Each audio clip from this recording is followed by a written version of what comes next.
मुख्यमंत्री देवेंद्र फडणवीसांनी घेतली नितीन गडकरींची भेट। महायुतीच्या मंत्रिमंडळ विस्तारावरती हायकमांड सोबत करणार चर्चा।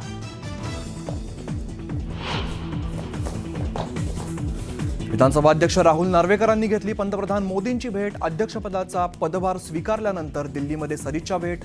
ओम बिर्लांशीही केली चर्चा।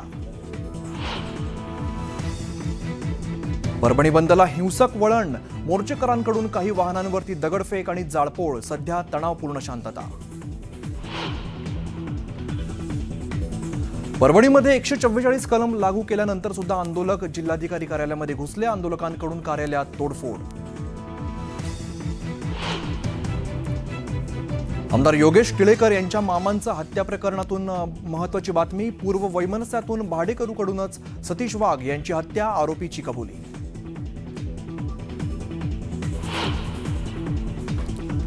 बीडमधील सरपंच हत्या प्रकरणी तिसऱ्या आरोपीला बेड्या। पुण्यातून आरोपीला घेतलं ताब्यात, तर 2 पोलिसांच्या निलंबनाचा प्रस्ताव। विधानसभेच्या विरोधी पक्षनेतेपदासाठी अद्याप अर्ज नाही। विरोधकांकडून अर्ज आल्यानंतर विचार करू। न्यूज 18 लोकमतला विधानसभा अध्यक्ष राहुल नार्वेकरांची माहिती।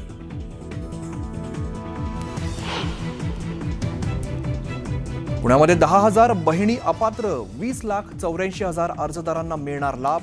महिला बाल कल्याण विभागाने दिली माहिती।